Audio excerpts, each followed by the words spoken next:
20%?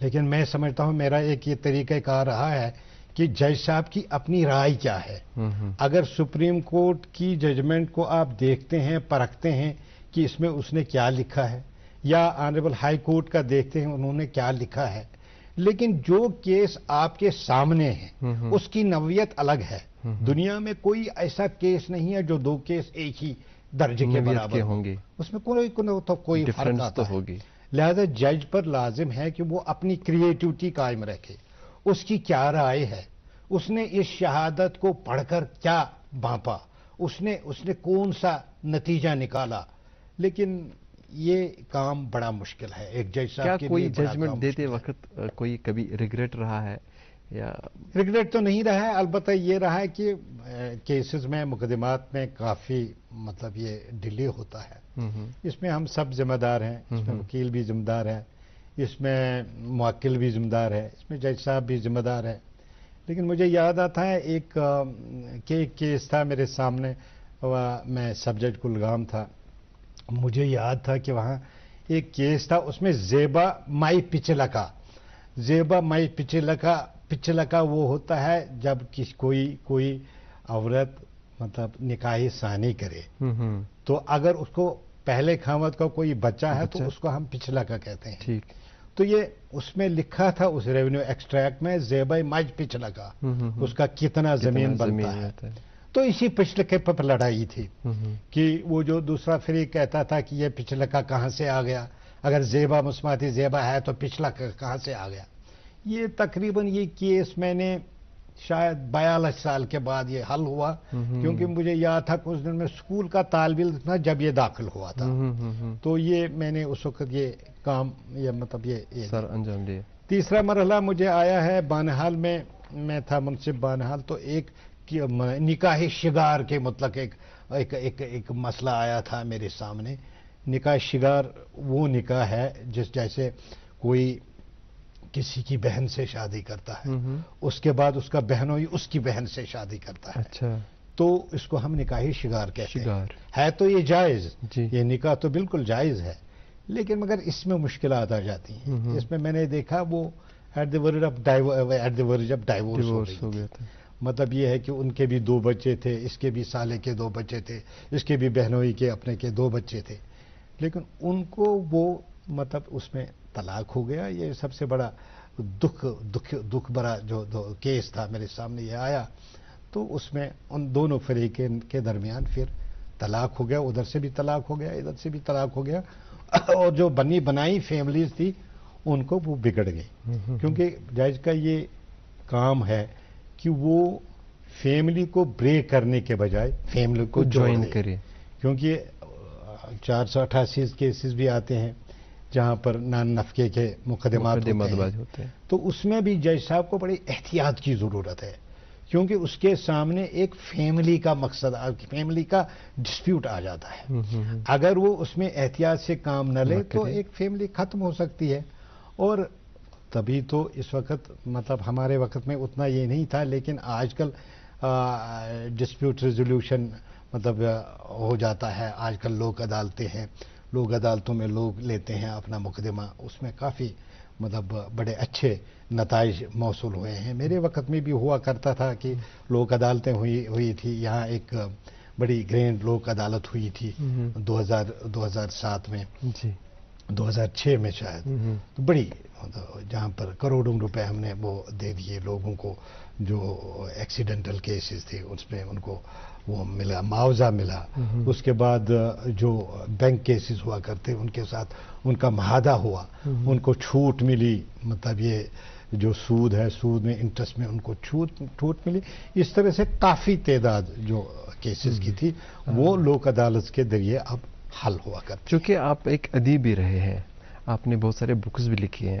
آپ کی ایک کتاب جو خزانہ ہے وہ ایک بہت دلچسپ کام ہے آپ نے کیا, اس کے بارے میں آپ بتائیے. یہ میں نے 1995 میں کشمیری لوکوکتیاں یعنی کشمیری فریزز, جی, اس میں نے یہ جمع کی تھی. یہ کتاب یہ میں نے لکھی حروف تہجی کے حساب سے الف سے لے کر یہ تک